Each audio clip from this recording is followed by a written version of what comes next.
Viewer discretion is advised for this educational documentary. Welcome back to Case Documentaries. I bring you true crime, disturbing stories and other things that you may later regret knowing with regular uploads every week. Please do join the quickly growing, incredibly supportive Dark Case family by hitting subscribe now and turning on notifications. Remember, choosing to be kind can save a life in many ways. Thank you so much for choosing to be here with me. Our love and respect goes out to those that knew and loved Sally Ann and all those affected by this case. Sally Ann Bowman was born on October 5th, 1987 in Swindon. A star in the making, she was known for her warm personality and infectious smile. It was said she could light up any room she walked into. Bright and bubbly, Sally Ann loved the stage and performing for audiences. She could sing, she could dance, and she was accepted into the Brit School, a prestigious school for the performing arts. A school known for producing such stars as Adele and Amy Winehouse. Sally Ann was well on her way to hitting the big time, achieving her dreams. Standing at 6 feet tall with a slender frame and classically beautiful features, Sally Ann was also at the start of a successful modelling career. Even at the tender age of 18, when many of us have no idea what we want to do with our lives, she truly had everything going for her. She was mainly in theatre at college at the start. And then she was doing dance, so she could act, she could dance, and as well as this she could sing. Like, I never knew, while I was at Brit School for the 2 years she was there, I never knew that she could sing so well. And then one day I went to her house and she got a karaoke machine out, and I just remember her singing Stand By Your Man. Sally's family was the centre of her world and she cherished the time spent with them. But keen to get some independence, she had moved out of the family home and was renting a room in a shared house nearby. It wasn't anything grand, but it was hers and she loved having her own space. On the 24th of September 2005, Sally Ann was at her mum's house. She'd spent her day relaxing before getting ready to hit the town with her older sister Nicole and her friends. At 6 PM she headed off, telling her mum she loved her as she walked down the driveway. Not wanting to travel into London, the women decided to spend their evening on Croydon High Street at Lloyd's Bar. It was a girls' night and they were letting their hair down. They were dancing, drinking and laughing. By 1 AM, Sally Ann and her friends were all partied out. Just a quick note from me, the thought of partying for 7 hours now makes me realise how old I am. I actually can't imagine being able to do that. But back to the case. Jumping in a taxi, they headed back to Sally Ann's sister's house. But Sally Ann wasn't in the mood for an after party. She had gone through a breakup recently and it was playing on her mind. She'd been dating Lewis Sproston for 2 years on and off, and the two had called it quits a few weeks earlier. Soon after arriving, Sally Ann phoned Lewis, who was out in Kingston with his mates. She wasn't over him yet and invented a bogus story to get his attention. She told him that Sister Nicole had been arrested for fighting and she asked him for a lift home. He wasn't happy about leaving his friends, but he couldn't leave her stranded. He picked her up in his car at around 2:20 AM and began to drive her back towards Blenheim Avenue, where she rented her room. With the breakup fresh, emotions were running high. Quickly, the pair started bickering in the car. They argued about their relationship ending, both accusing each other of cheating. It was heated. This really is young love in action. The argument lasted for around 2 hours, and for Lewis, it's forever stamped in his memory. He said, "I thought she had been with boys at night and she thought I'd been with girls. It was just jealousy. There may have been raised voices, but not shouting. Nobody outside of the car would have heard it. We then made up, hugging and kissing. But Sally Ann didn't want me to leave and we started to argue. At around 4:15 AM, Sally Ann got out of the car and Lewis drove off. He didn't know that this would be the last time he would see Sally Ann. A neighbour reported being woken up by the sound of a gargled noise followed by a scream. It didn't seem right, so they got out of bed. Looking out of the window, the street was still. There was now no other noise. No one was around. so they simply went back to bed. But 5 minutes later, unable to shake the sound of the screams, the same neighbour returned to the window, spotting a man walking down the street. But there was no one else in view. It was just one man walking, nothing untoward.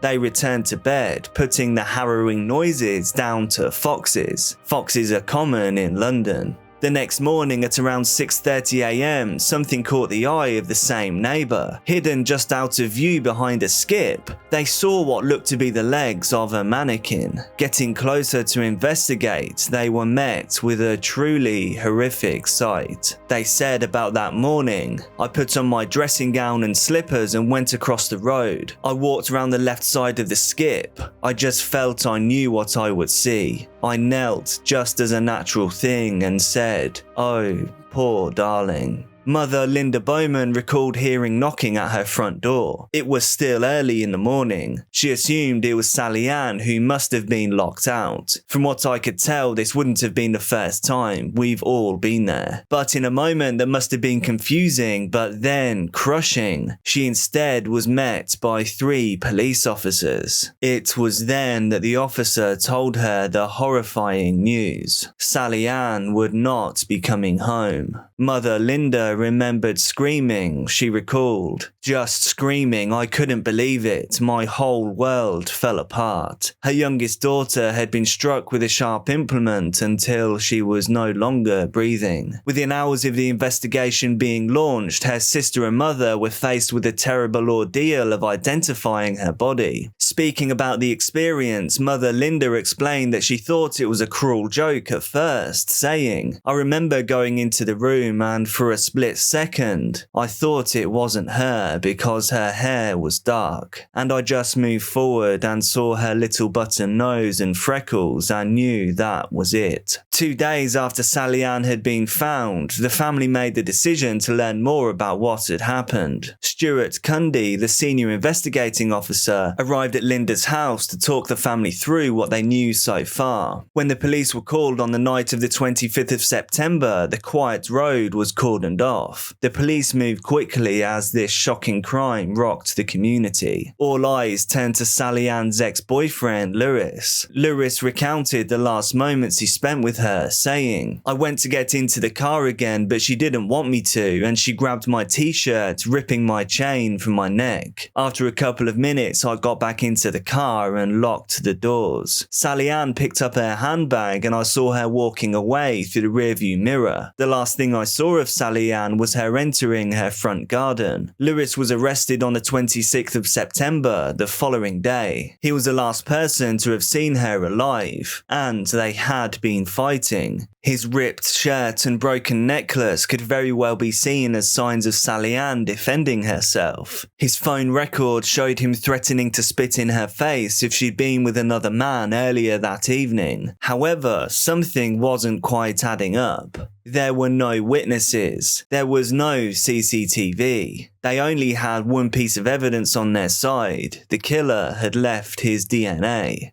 The autopsy was performed quickly. Sally Ann had been jabbed with a sharp implement many times. But shockingly, she had also been bitten. Bite marks were found on her neck, chest, and cheek. Boyfriend Lewis's DNA wasn't a match, and he was released 4 days later without charge. The case was going cold. If Lewis wasn't responsible for ending Sally Ann, then who was? That fateful night in September had been a night out for many in the Croydon area. While Sally Ann drank in Lloyd's Bar, another celebration was happening 2 miles down the road. Mark Dixie had just turned 35. He was a chef and had spent the night celebrating with friends at the Windsor Castle pub. It was a heavy night of drinking and he eventually left the pub at around 2:30 AM, then returning to an after party on Avondale Road where he was left on the sofa downstairs, seemingly alone for the rest of the night. 9 9 months later, in June 2006, Mark Dixie was arrested following a bar brawl in Crawley. The England football team were playing. A lot of people were drunk. Things got out of hand and punches were thrown. The police were subsequently called. Police took DNA samples from everyone involved as they were taken into custody. It was only a minor assault, so when Mark Dixie began to sob as the custody officers checked him in, the officers were slightly confused, bemused even. But the reason for his emotional outburst was a sinister one, and it would soon become apparent to everyone. It took 2 further weeks for Mark Dixie's DNA sample to make its way through the system. These things just took longer back then. And shockingly, when the results finally came back, it was an exact match for the DNA found on Sally Ann Bowman. Mark Dixie was arrested on the 28th of June 2006. He pleaded not guilty and he went on trial at the Old Bailey in February 2008. During the trial, the jury heard how Dixie had indeed gone back to her house on Avondale Road on that fateful night. 3 weeks before Sally Ann's ending, Dixie was thrown out of his home he shared with his girlfriend and son. And on this very night, Dixie had tried to convince his girlfriend to take him back, but she refused. He had truly slept on the couch at his friend's house, but he had awoken in the early hours. He locked his friends in their bedroom so they wouldn't realise he'd left, and then he exited through the front door. Whether he stumbled upon Sally by chance or he had set out to commit a heinous crime, we'll never know. He told the court that he had violated Sally Ann, finding her unconscious. He claimed he was not responsible for her passing, but that he had taken advantage of the situation. He said that he only realised she wasn't alive when he bit her cheek. This defence was far-fetched, but it was the only one that he had. In my opinion, a totally shameless reach for an excuse to try and minimise what he did. He was relying on the fact that Sally Ann had gotten into a fight with Lewis before she passed, but the jury didn't believe him. It was also revealed that this wasn't Mark Dixie's first offence. It wasn't even his second. It was his 17th. When he was just 16, he violated a woman in her own car before tying her to the door and setting fire to the vehicle. Luckily, she escaped. Mark then went on to commit multiple crimes. In 1998, Dixie threatened a student in Australia with a bladed weapon before bludgeoning her. She survived to tell a tale and Dixie got off scot-free. Strangely, confusingly, he wasn't imprisoned. He wasn't placed on a register. Instead, he was ordered to pay a fine and then deported. A decision by Australian authorities that haunts Sally Ann's mum. She said, "We now know he was arrested at least 3 times in Australia, but he was deported without any warnings being issued by the authorities. They didn't do their job properly, and that is the reason my daughter's dead." The courts in the UK were less forgiving than Australia. Detective Superintendent Cundy said after the trial, "The public is protected from a truly dangerous killer. Sally Ann was a young woman who had her whole life ahead of her. Mark Dixie cut that life short in the most horrific way imaginable." On the 22nd of February 2008, he was found guilty after just 3 hours of deliberation by the jury. He was sentenced to a minimum of 34 years in prison, one of the longest minimum terms handed out in the United Kingdom at that time. On the 30th of October 1982, Jill Marr, then Jill McKeon, was born in Drada, Ireland. Jill was a small-town girl growing up in Termonfeckin, a village with less than 1,600 people. When her father George got a job in Australia, she moved to Perth with her parents and her brother Michael. The new country wasn't a problem for Jill. She was a small-town girl with a big personality. She was really bright, bubbly, and so gorgeous, said her school friend. She moved back to Ireland in 1996 to round off her education, graduating eventually from the University of Dublin with a Bachelor of Arts degree. Jill was going places. Anyone who knew her said so. Jill was always the life of the party, always had a smile on her face. She was always full of fun, always had something to say, and she was very intelligent. She met her husband Tom while at university, and the two relocated to Melbourne, Australia, Brunswick to be exact. Jill and Tom got a beautiful apartment on Lux Way. Life was going well. She became a unit coordinator for the Australian Broadcasting Corporation, or ABC. There she was considered a rising star. Despite a small 5'1" frame, Jill's personality packed a huge punch. She had a great group of friends at work, and they often took to the town for a few drinks after they finished. The night of September the 21st, 2012 was no different. It was a Friday night. Jill had gone out with a few friends from ABC to the Brunswick Green Bar on Sydney Road. After staying there for a while, they moved on to Bar Etiquette, a short walk away. It was a good night. They let their hair down, drinks were flowing, and the group were in great spirits. As the night began to wind down, Jill decided to call it a night. She started walking back towards the flat on Lux Way that she shared with husband Tom at around 1:30 a.m. This should have been a 12-minute walk at most. She called her brother Michael on the phone as she walked. It was only a short call. They spoke about their dad. They spoke about what they could get him for his upcoming birthday. Neither of them were aware that this would be the last time that they would speak. Back at the flat, Tom suddenly woke up to realize that he was still alone. His wife was not by his side.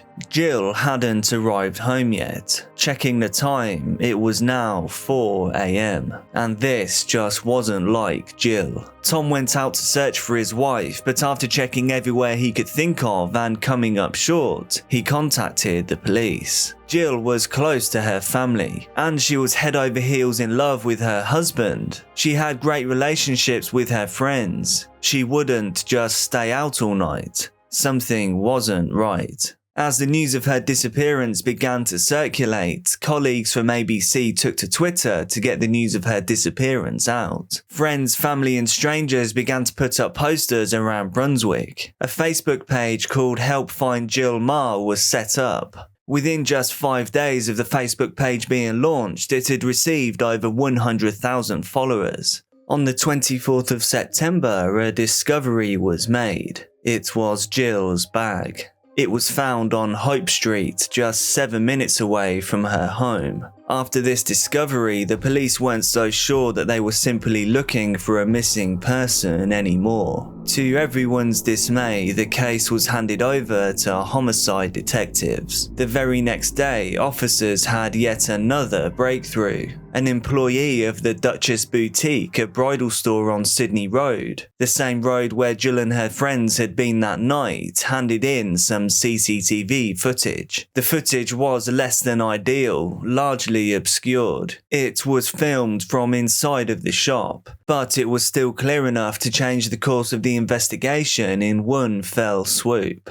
In the footage, a man in a blue hoodie could be seen walking around suspiciously outside of the shop. The man could be identified as Caucasian. He looked like he was up to no good. 4 minutes later, the same man was back, but this time with Jill. She can be seen talking to him and showing him something on her mobile phone. This was the last known sighting of Jill Ma. With her phone clearly in her hand, police traced its movements that evening. In the footage, Jill is just a stone's throw away from her home, around 7 minutes. When the police tracked the phone's movement, triangulation shows her phone moving at speed down the freeway. So how does she get from a 7-minute walk away from her flat to being in a car hurtling down the freeway? Police used ANPR cameras to track down cars that were on the freeway at that time. Police then came to a horrifying discovery. They narrowed the cars down to just one that matched the triangulation of the phone, a car registered to a well-known and dangerous offender. 6 days after Jill Ma vanished, the police made an arrest. On the 27th of September, Adrian Ernest Bailey, aged 41, was arrested at his home in Coburg for the intimate violation and ending of Jill Ma. He was taken into custody where he underwent hours of interviews and interrogation. Around 2:30 this afternoon, police arrested a 41-year-old man in the suburb of Coburg. Now that suburb is near the suburb of Brunswick. Now he was taken here to the St Kilda Police Complex, has been questioned all afternoon and all evening. evening. He hasn't yet been charged with any offence, but the expectation is that he will be charged over the disappearance of Jill Marr. To the officer's surprise, Bailey confessed to everything. He recalled how he throttled Jill with his bare hands after violating her in a lane just off of Hope Street. 8 hours later at 10 p.m, he led officers to where her body had been left in a shallow grave on Black Hill Road. She was just weeks away from her 30th birthday. An amazing life cut tragically short. The search for Jill Marr has come to a tragic end, with her body found in a shallow grave here in Gisborne South, about a 40-minute drive from where she was last seen in Sydney Road, Brunswick. She was buried several metres off a dirt road under a tall leafy tree. Homicide detectives and forensic police have spent several hours examining the scene. It's a very remote area surrounded by paddocks and only accessible by dirt road.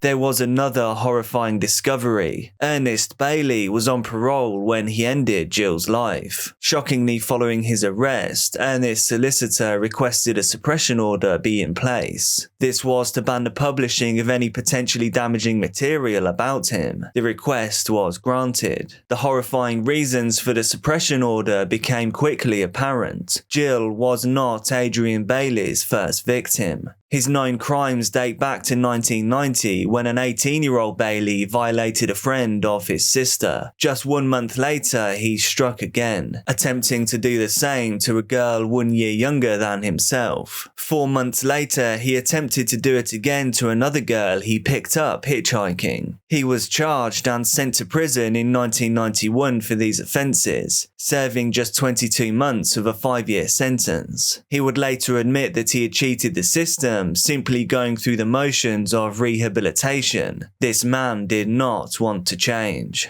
Officially, everyone believed he was no longer a danger to society, but he knew otherwise. And he admitted during a court appearance to forcing himself on another 5 women over a 6-month period in 2001. For this, he was jailed once more for 11 years, but again, he served just 8 years of this sentence before being released in 2010. Clearly, he was a man set in his ways. When being interviewed following his crimes against Jill, he said, "I should be in jail anyway, you know? I shouldn't have been let out last time, simple. And I say that in the hope someone hears that and they don't ever let me out again. How many chances does a person need?" Shockingly, they really were his own words. At 2 a.m. on the 28th of September, Bailey was charged. An hour later, he had an out-of-session hearing that lasted for just 90 seconds. This time, there would be no bail. He was held on remand to await his trial. The gravity of the situation must have been weighing on Bailey. He tried to end his own life whilst in custody. There were still questions that Jill's husband, family and community needed to know.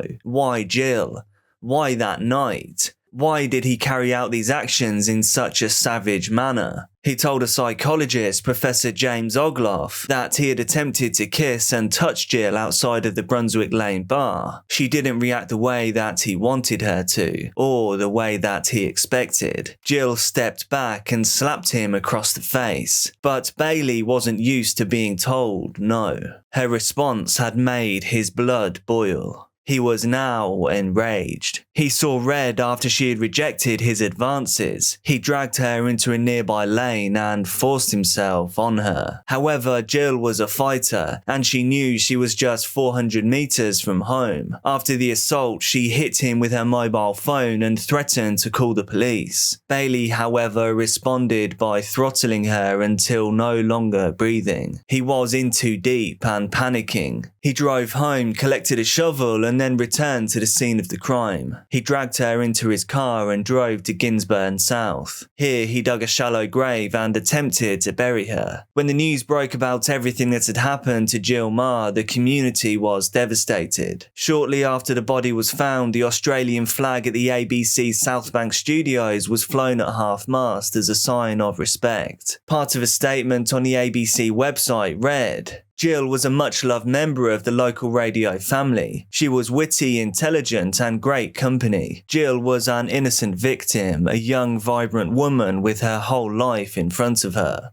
There were visuals, marches, and thousands of bouquets of flowers. They were left both to offer condolences and to try and promote changes for a safer community. But the reaction wasn't all positive. After Bailey had been charged, various Facebook users began to create pages about the case. As some of them were openly hostile towards Bailey, the Victoria Police tried to unsuccessfully have them taken down. This was to prevent any potential jurors being impacted or swayed by social media coverage. Jill's husband Tom also backed these calls to have them removed. Chief Commander Ken Lay condemned Facebook for not taking down the posts, saying, "When you see the hatred that's incited on some of these sites, it is very much the antithesis of what we saw yesterday with 30,000 people taking to the streets, saying, let's try and make this a safer and fairer community." On the 5th of April 2013, Bailey pleaded guilty. During a pre-sentence hearing, victim impact statements were read out. The devastation was immeasurable. Her widower Tom said, "What was stolen from us on September the 22nd, 2012 was love, my best friend and my entire world. I think of the waste of a beautiful mind and a brilliant soul.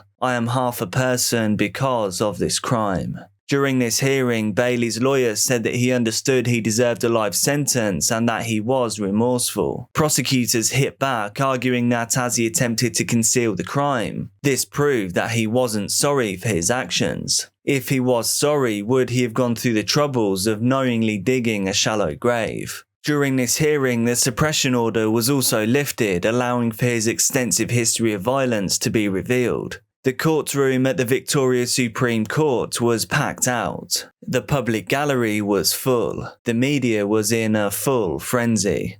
Bailey's lawyer had tried to argue that Bailey had borderline personality disorder, that he was an alcoholic who had been intimately violated as a youth. But the judge was having none of it. When sentencing him, Justice Nettle said that Adrian Bailey was a deviant, and that he either ended Jill because she threatened to call the police after he assaulted her, or because the idea of snuffing her out was arousing. I quote, "You were larger and stronger than she, and you used that physical advantage to dominate her. In effect, you dragged her off the street late at night, while she was peacefully going about her business within a stone's throw of her home." Throughout his sentencing, Bailey stared down at the floor, only looking up once his sentence was handed down. For someone that was remorseful, he wasn't great at showing it. On the 19th of June 2013, Adrian Ernest Bailey was sentenced to life in prison with a non-parole period of 35 years. Following this high-profile case, Victoria's parole system underwent a massive overhaul. This was directly as a result of what happened to Jill. Dennis Napthine, Victoria's Premier, explained, "There is no doubt that the system failed Jill Maher. Under the changes we've already introduced, the offender would have been back in jail, not on the streets. Our actions are the minimum we can do to try and make sure this never happens again."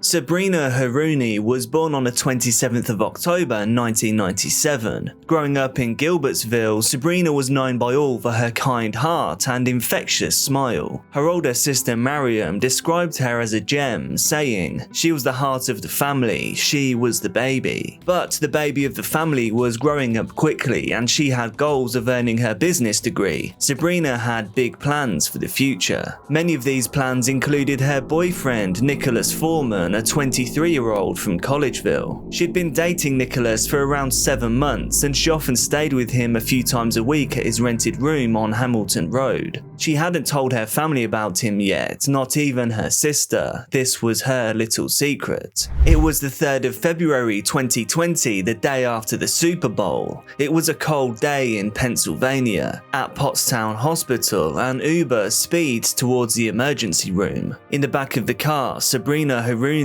is unconscious. She is no longer breathing. Her boyfriend Nicholas holds her as she battles with life-threatening injuries. Sabrina is suffering from respiratory and cardiac arrest. She has bruising on her face and on her neck. There is dried blood coming from her nose. Her body is cold. The medical staff try frantically for nearly 2 hours to resuscitate her, but it's too late. Brenna Coyle was one of the nurses. She said, "We never had a pulse. She was never conscious in the emergency room." Sabrina Harouni, the baby of the family and a 22-year-old with her whole life to live, now was no longer alive. The police were called to the hospital straight away. Sabrina Harouni, you will never be forgotten. It's a feeling like somebody took your heart out and just threw it away. I would do anything to go back and see her just one more time. She was the heart of our family. She was the baby, our angel. Your precious soul will live on until the end of time. The victim was cold to the touch with blue lips and not breathing. County Detective John Wittenberger and State Police Trooper Richard W. Sanzik Jr. wrote in the arrest affidavit. Doctors told detectives Sabrina's body temperature was no more than 79 degrees and her pupils were blown out. The condition and injuries were consistent with a severe assault. Sabrina had been beaten, but the question was, by who? The police questioned boyfriend Nicholas Foreman. He was the last person to see her alive. After all, he had brought her into the hospital, so he must have had the answers. Nicholas told the Pottstown police that he and Sabrina had gone to the PJ Wellahans pub in Oaks on the 2nd of February. They'd gone to watch the Super Bowl. He said they'd been having a great time and were both in good spirits. At least they were, until Sabrina got into a verbal altercation with 3 females at the pub. There was arguing, there was shouting.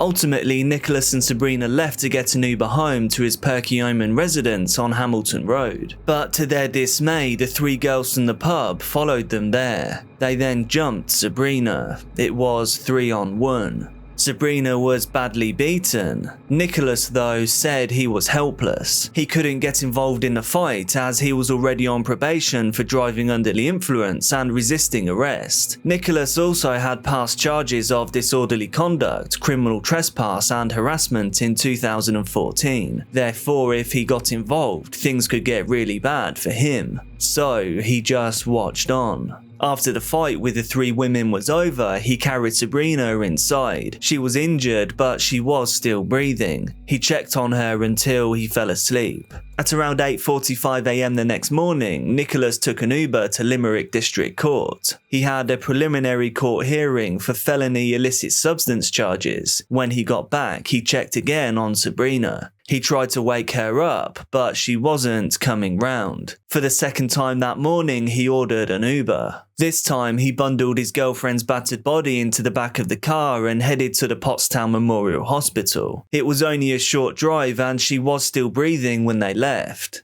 However, we know that she wouldn't be breathing for long. That was Nicholas's story, but something wasn't right. Nicholas wasn't worried about his girlfriend. In fact, he wasn't concerned at all after they arrived at the hospital. He was calm. He was just explaining how what he saw had happened. A Pottstown policeman explained, describing Nicholas's demeanor at the hospital. Nicholas never asked about Sabrina's condition either. He didn't ask about his girlfriend, who had been beaten to within an inch of her life. In fact, he seemed to forget that she'd been jumped at all. At some point, the story he was giving wasn't matching the information we were getting, explained the same police officer. But even when detectives pressed Foreman about whether he was telling the truth, he said, 100%. Nicholas Foreman sent several Instagram messages to others in the days that followed. She got jumped by 3 girls really badly and she died before I could get her to the hospital, Foreman wrote in one message. He was sticking to his story. They began to look for the group of girls who had jumped Sabrina. Pretty quickly though, authorities realised these females didn't actually exist. Video surveillance footage from PJ Wellahans pub showed no evidence of Sabrina ever having an altercation with with 3 women. In fact, the CCTV showed no evidence of Sabrina getting into an altercation with anyone at all. It actually showed a happy couple having a nice date night. There was nothing out of the ordinary. They were really happy, they were polite, they were smiling, seemed like a happy couple, described Ashley Nicole Pearson, their server. This whole thing just didn't make sense. The police began to explore other options. All eyes turned to the boyfriend. Nicholas was acting strange. He was the last to see her. He also had previous convictions. Police then seized his cell phone as part of the investigation. No one anticipated what they would find. It broke this case wide open. Detectives uncovered a 13-second video recording on his cell phone. The video was of Sabrina with blood on her face, lying on the grass area outside of Nicholas's residence. In the recording, a male voice is heard stating, "This is what a cheating liar gets. You hear me? Cheating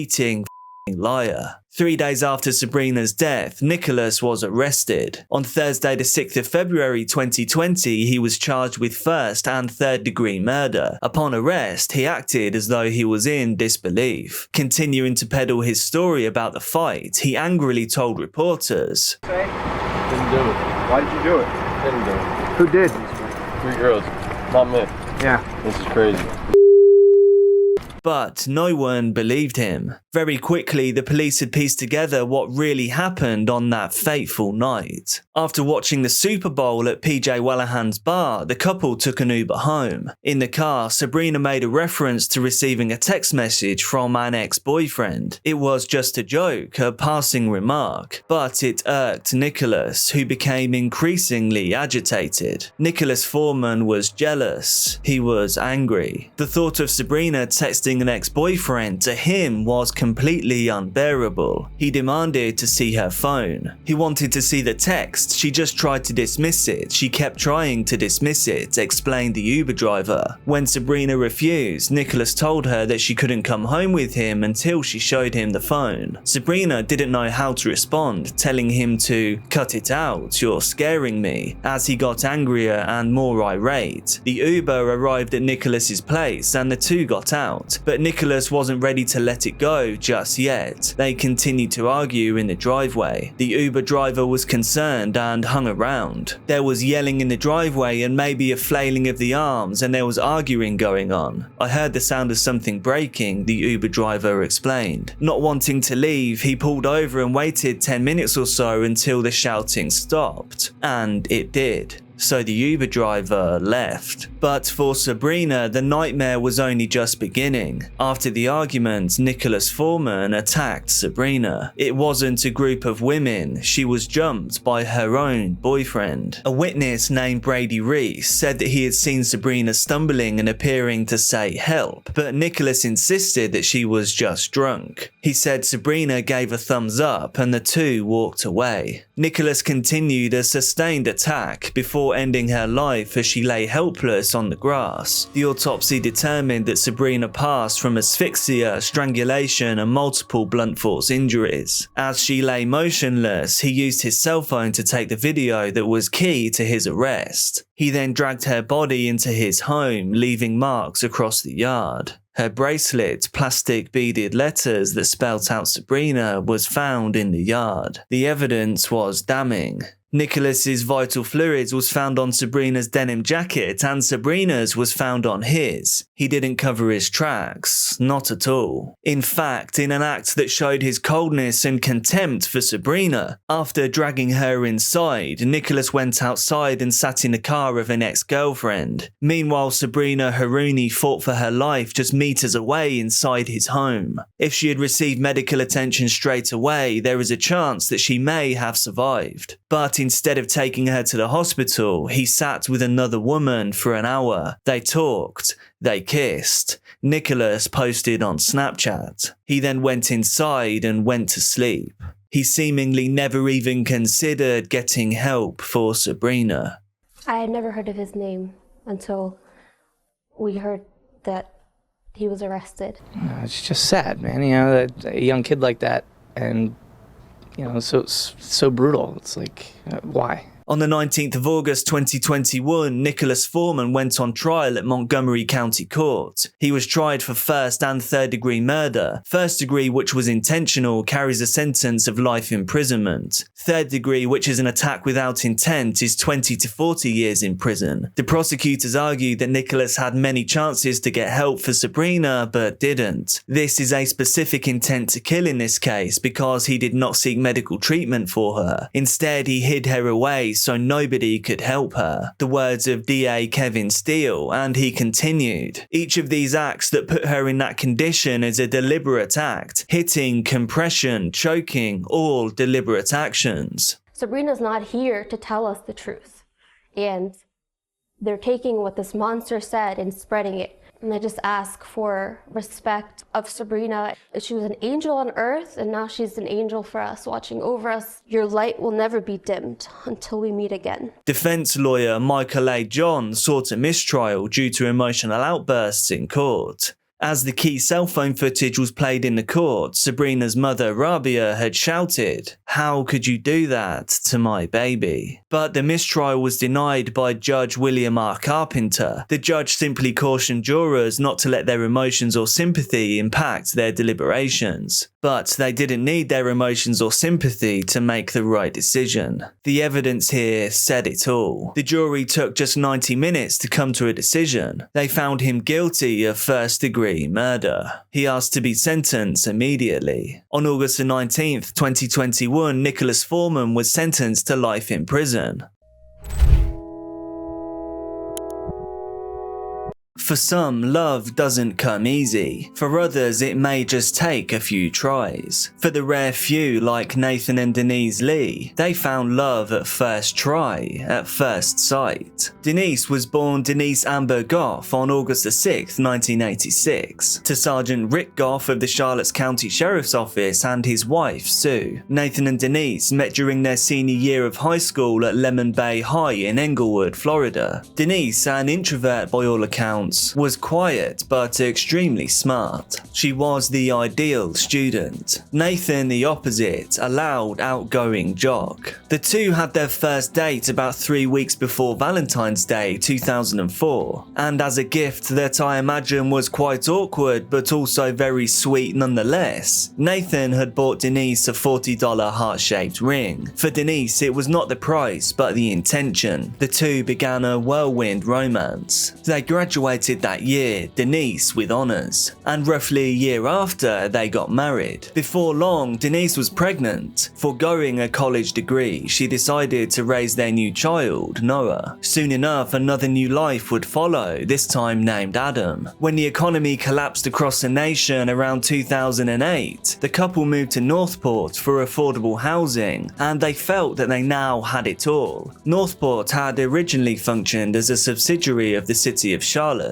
Eventually, though, it prospered into a city all of its own. This was a perfect definition of American suburban life. The couple was happy, content. Nathan was working 3 jobs to keep the household afloat. But through it all, they had their family, their home, and their love. She was perfect, Nathan Lee stated with a warm smile growing across his face. When describing the day that a quiet, young Denise approached him and asked him out on a date, Nathan grinned again, saying, "Man, I should have just known it right there. She's the one." On January the 17th, days before the anniversary of their very first date, Nathan left for work that morning like he would any other day. On his lunch break, Nathan called home to check on his loving wife and kids. He mentioned to Denise to open the windows to try and save some money on air conditioning. Kindred spirits as always, she told her husband that she already had. At 3 o'clock that afternoon, Nathan got off work from his job reading electrical meters. He called his wife to let her know that he'd be home shortly. Oddly enough though, there was no answer. On his 25-minute drive home, Nathan called his wife 8 times, failing to reach her with each and every one. But as he turned onto the street where their home was located, a fear washed over him. The windows that he had specifically discussed with his wife were now shut. The weather was warm and stuffy, and it was unlike her to have shut them. He entered the house and found something even more peculiar. His baby boys, Noah and Adam, together in a single crib, with his wife nowhere to be found. As he searched around the house, Nathan noticed the windows had been shut hastily, not latched or locked. Denise wouldn't have done any of this. Nathan began to feel overwhelmed as pieces of a disturbing puzzle fell into place. Perhaps most telling of all, he noticed his wife's cell phone and keys laying on a chair, things he knew she would have taken with her. Now panicked, Nathan made a call to 911. Northport Emergency. Yes, I'm at 7912 Latour Avenue. I just got home from work, and my wife, I can't find her. My kids were in the house, and I don't know where she is. I've looked every single place.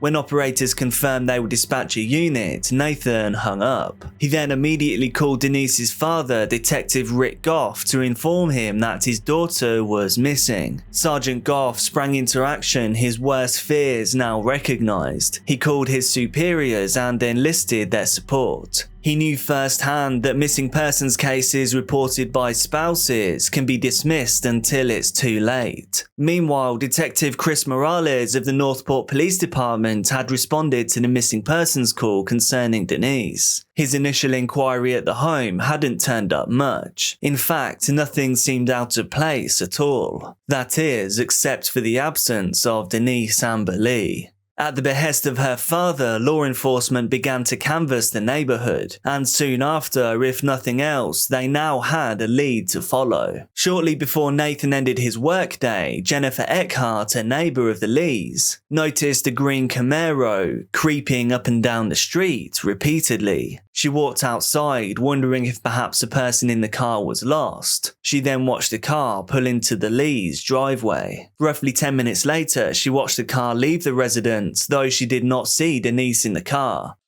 I came outside and he sat there for, I'd say, a good 15 minutes. And so I went back inside, and then about 10 minutes later he left. The police leapt into action. Helicopters circled the neighborhood and several law enforcement agencies committed to assisting with the investigation. Police now knew an unidentified man had been seen at the Lee residence, and after that, Denise Amber Lee was nowhere to be found. But at 6:14 p.m, Nathan Lee and Rick Goff's suspicions were confirmed when 911 operators received a grim call. It was Denise. She was still alive. She was doing whatever she needed to survive and get home to her family. Somehow she had managed to steal her abductor's cell phone and dial 911.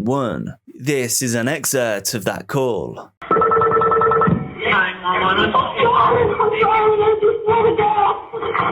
I'm sorry, I just want to see my family.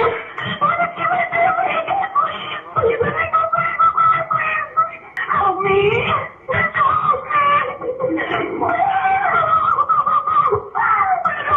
Please, my name is Denise. I'm not your beautiful husband, and I just want to see my kids again. Are you going to help me? Are you going to let me out now? Oh, please.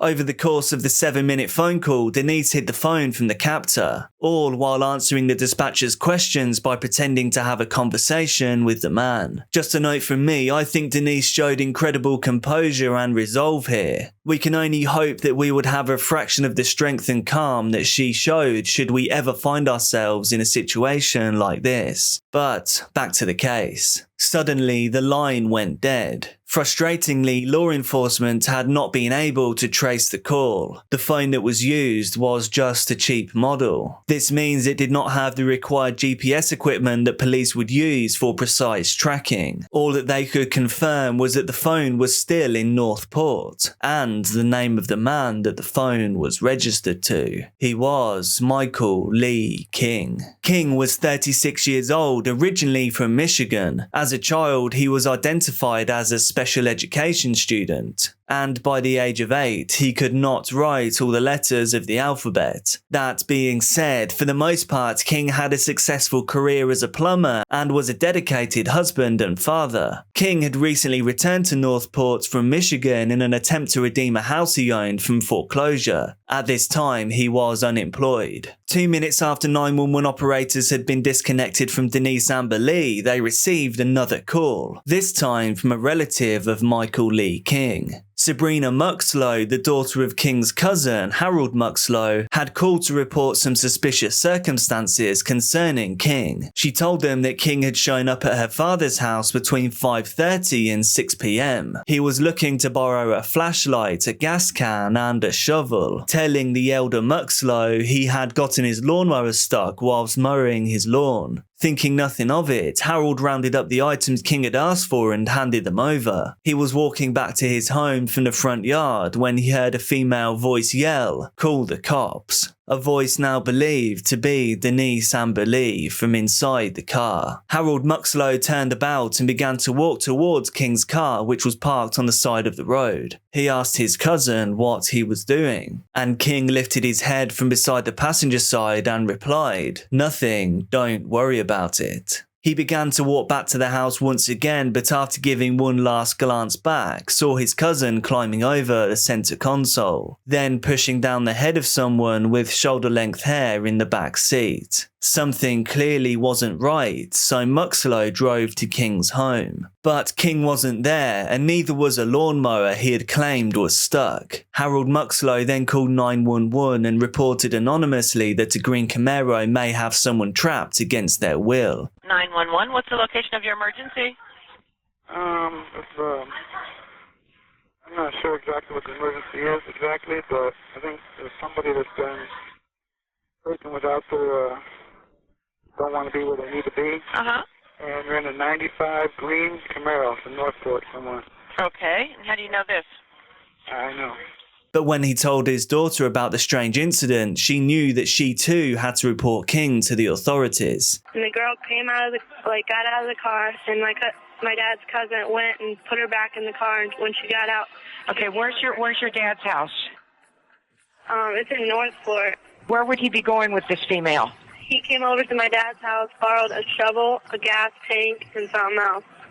Okay, we've been looking for this female. You are just so wonderful to call us and give us this information. Okay? Yeah. Within seconds after ending the call with Sabrina Muxlow, 911 operators received yet another call, this time from Jane Kowalski. She was in traffic and had reported hearing horrific, terrified screams from a car next to her. Vehicle had a white male driver, and there was a child screaming in the car and banging on the window. Okay. I've got everybody hollering at me, and just 1 second. He's going to turn left on Toledo Blade. He's turning left right now. Do you want me to turn? Try to follow him, or? Okay. Does he want her to follow him? Okay. Can you turn?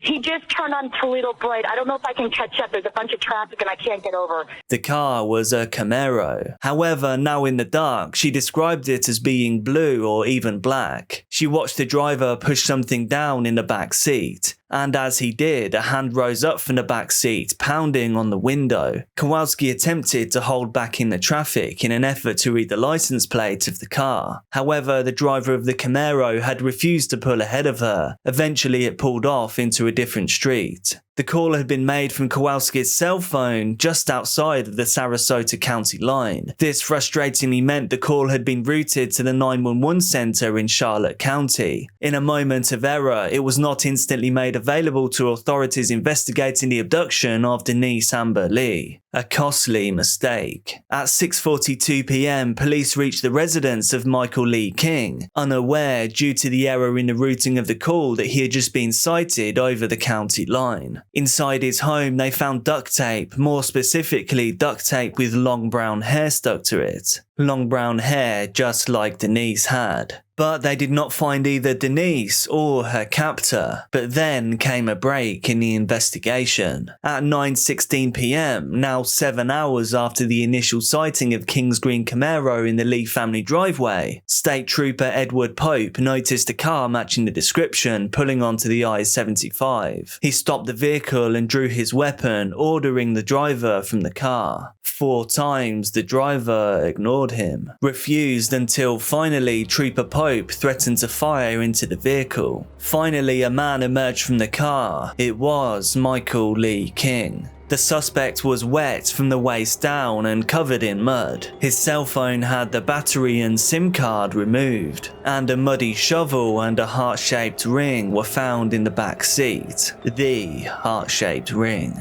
Investigators now had an obvious hunch. Knowing that King's cousin Harold Muxlow had seen a woman in the car with King earlier in the evening, police allowed Harold into the interrogation room hoping to find out what had happened. But King had his own story to tell. According to him, both he and Denise had been kidnapped. He also said he had been blindfolded and had no idea what had happened to Denise. He went so far with his story as to take police officers to an area he told them he himself was kidnapped from. But unsurprisingly, this area turned up nothing. Police were thoroughly unconvinced, to say the least. They charged Michael Lee King in the abduction of Denise Amber Lee. Over the next 2 days, a massive search canvassed Northport and surrounding areas. Multiple law enforcement agencies were now working together to try to bring Denise home. Howie Grace, a photojournalist with the local NBC station and a family friend of the Goffs, later described the scene. It started the moment I got off the interstate.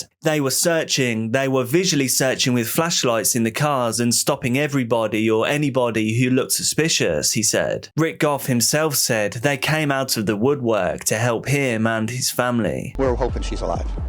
The next day, January the 18th, someone involved with the search noticed an area of disturbed earth in a marshy field, with what appeared to be drops of a red substance scattering the sand around the spot. On January the 19th, a forensics team excavated the area. There, 3 feet under the surface, they finally found Denise Amber Lee. King was then charged with taking the life of the beloved young mother. Several days later, police received a lab report. It contained confirmation of King's DNA being found both on and in Denise's body. King was then charged once again with having been forcibly intimate with Denise. Michael Lee King, however, would not reveal his dark secrets, and the case ultimately went to trial. Bolstered by the testimony of the witnesses from that fateful evening, along with DNA evidence and ballistics matches for shell casings King had fired at a firing range earlier in the day, jurors deliberated for just over 2 hours and unanimously found him guilty of kidnapping with intent to commit a felony, crimes of an intimate nature, and first-degree murder. Michael Lee King was sentenced to capital punishment for his crimes against Denise Amber Lee. King appealed the sentence, citing numerous reasons but relying heavily on childhood brain damage as his excuse. A court eventually upheld the sentencing. Today, Michael Lee King awaits his final punishment from a prison cell in the Florida state penal system.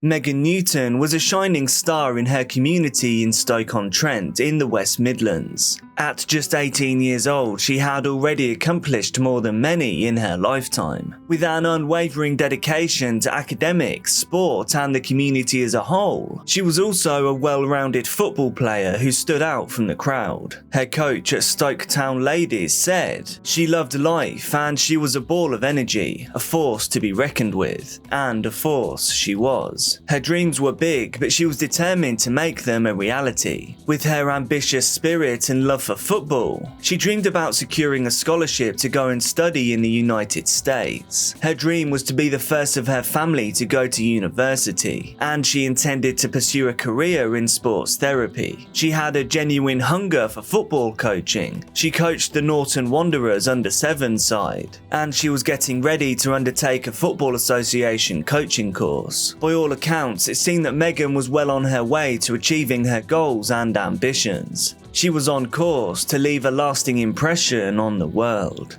But everything would change on the 19th of April 2019. It was a Friday. But not just a normal Friday, it was the start of the Easter weekend, and for 18-year-old Megan and her friends, that meant a bank holiday in the UK. Bank holidays in the UK are an excuse to go out with your friends and let your hair down, and this is exactly what Megan had every intention to do. Megan worked her shift at a local fish and chip shop in Trent Vale and finished just after 10 PM, but the late shift wasn't about to stop her night out. She headed straight home to freshen up and change into something more clubbing appropriate. She met up with her friends at around 11:30 PM, and as is the case with people of this age, for them, the night was still young, and the excitement was palpable. Megan and her friends hit the town first, stopping at a local bar to kick off the festivities. Glasses clinked and laughter filled the air as they toasted to the start of the Easter weekend. But the real festivities were just beginning. As the night went on and the party continued, the group made their way to a popular nightclub where they danced the night away. Megan was in high spirits, giggling, dancing, and proudly showing off her new tattoo. She was basking in the moment and living life to the fullest. The party eventually came to a halt at 2:20 AM. Not by choice, the clubs were all closing. Megan said goodbye to her friends and made her way to a nearby taxi rank so that she could catch a cab back home. Little did she know that this seemingly routine journey home would become a fateful turning point in her life.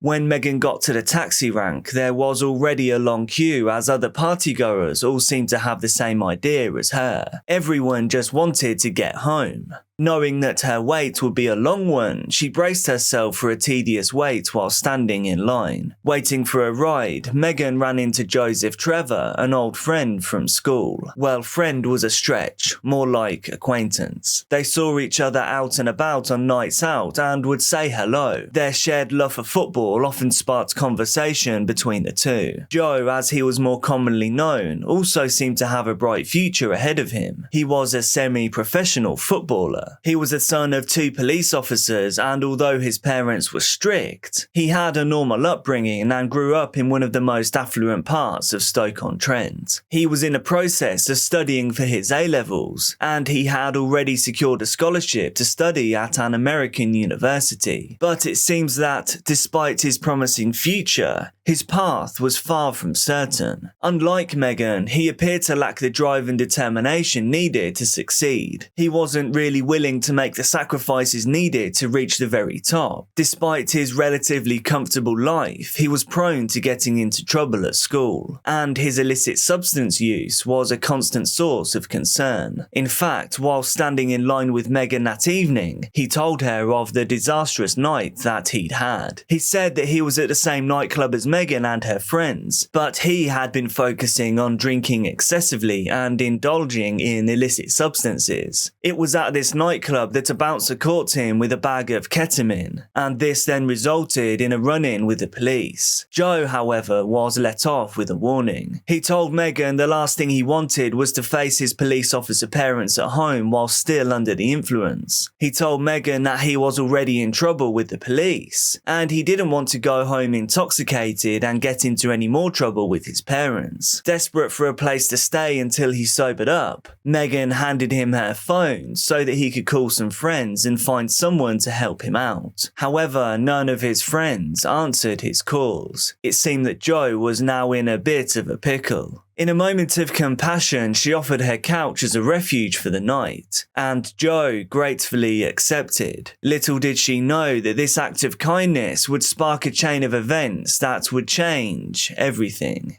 While in a cab on their way home, Joe actually received a text from his dad asking when he'd be returning home. At this point, Joe lied and said that he was staying over at a male friend's house. Megan and Joe are then seen walking on the side of the road on their way back to her flat. They eventually arrive at her apartment at around 4 AM. Nothing seems to be out of the ordinary. They are quite jovial as Megan tries to unlock her front door. Joseph can be seen standing behind her. He takes a quick glance to his left and to his right, almost as though he was scouting his surroundings, checking to see if anyone spotted him arriving home with Megan. Was this just a normal reaction, or was it an indication of the darkness that lay ahead? A few moments later, the door is unlocked and Megan enters her apartment, with Joe following closely behind. This is the last time that Megan is seen alive.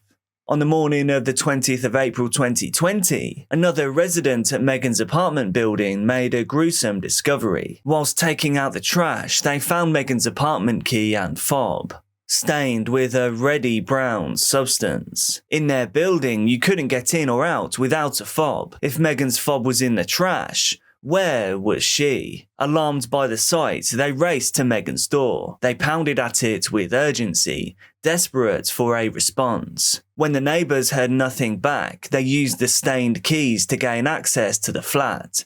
There they were greeted with an even more gruesome discovery.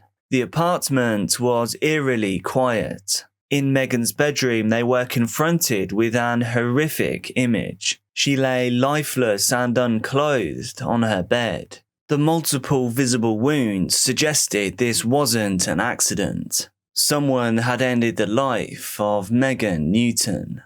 When police arrived to investigate, they noted that there were no signs of forced entry. Megan must have known the attacker. She would have had to have let them in herself. And once she did, she was throttled, intimately violated, and jabbed a total of 9 times in her neck and back with a sharp implement from her own kitchen. Police immediately turned to the CCTV footage from her building. At first, it appears to be just a young couple coming home after a night of fun, but what lies beneath the surface is shrouded in darkness and deceit.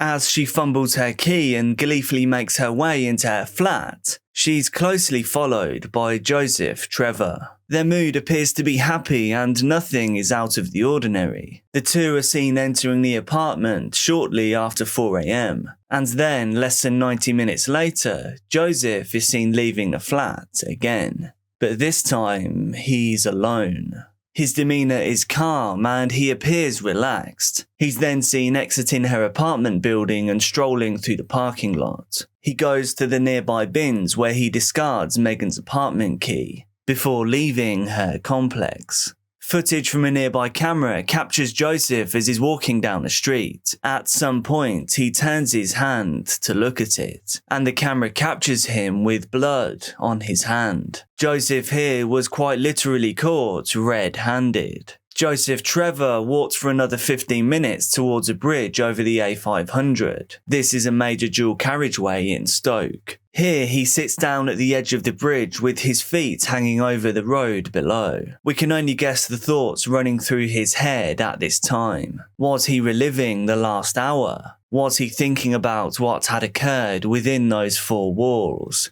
Was he thinking about how he had thrown his scholarship, his life, away? He wasn't there long before catching the attention of a driver passing by. Alerted by the sight, the driver notified the authorities, who immediately rushed to the scene. The police apprehended Joseph and took him to the Heartlands Hospital to evaluate his mental state. They were determined to keep him from harm. After concluding that he was not a danger to himself, they called his father to take him home. Little did they know, they were releasing a cold-blooded killer.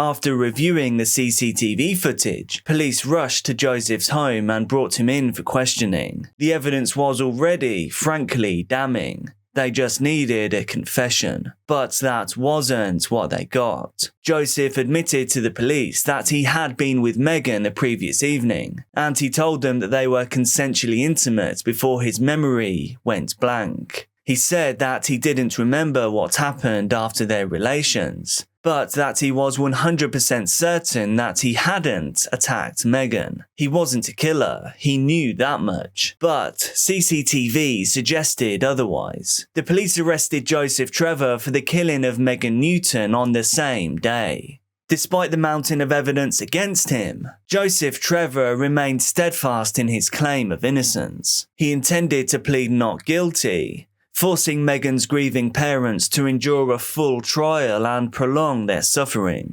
After 10 months of gathering evidence, the state was ready to bring him to trial. They believed that he was responsible for the heinous crime involving Megan. Before proceedings could even begin, Joseph stood up in court. He shocked everyone in the room by declaring his guilt. The once defiant defendant now stood before the court ready to tell his version of events. He told the court that when he was 15 years old, he was accused of violating a 14-year-old girl. There were no charges and the matter never even went to trial, but the stigma followed him for years. He was bullied at school, nicknamed and Rolf Harris. By the way, just Google it at your discretion if you're not from the UK. And on the night of the crime, he ran into Megan in a taxi rank. The two had a brief conversation and Megan apologised to him. She told him that she was the one responsible for spreading these rumours around the school. He said that when Megan admitted this to him, it had brought up old demons. And it was ultimately this admission that drove him to murder. The prosecution, on the other hand, didn't believe a word of Joseph's version of events. There was nothing in Megan's character that suggested she would start those rumours. She had always been nice to him. The prosecution argued he wasn't triggered by a confession, but instead by rejection. They argued that when Megan invited Joe back to her place, it was purely platonic. She was being nice and he was in a sticky situation. He was having a bad night and he had nowhere else to go. Joseph's motives for going back to her place were for intimate relations, and he most likely tried to come on to her when they got back to her flat. When she rejected him, Joseph flew into a fit of rage. Joseph was used to getting what he wanted, but he couldn't have Megan. When she said no, he ended up throttling her for 15 to 30 seconds, and he ultimately jabbed at her with a sharp implement. This case was surely black and white. The judge agreed. He stated, "The attack on her was driven and motivated by your serious and violent sexual conduct. You violated her. You went on to strangle her. You went on to arm yourself with an implement from the kitchen area and jabbed her no less than 9 times. There was no question of whether or not he was guilty, only of what his punishment would be. Joseph Trevor was sentenced to a minimum of 21 years and 65 days in jail before he could then be considered for parole. This means that he may be back out on the streets by the time he turns 40, a fact that Megan's parents find difficult to digest. No amount of time could ever bring their loving daughter back, but they believe the light sentence Trevor got is much too lenient for the heinous crime that he committed.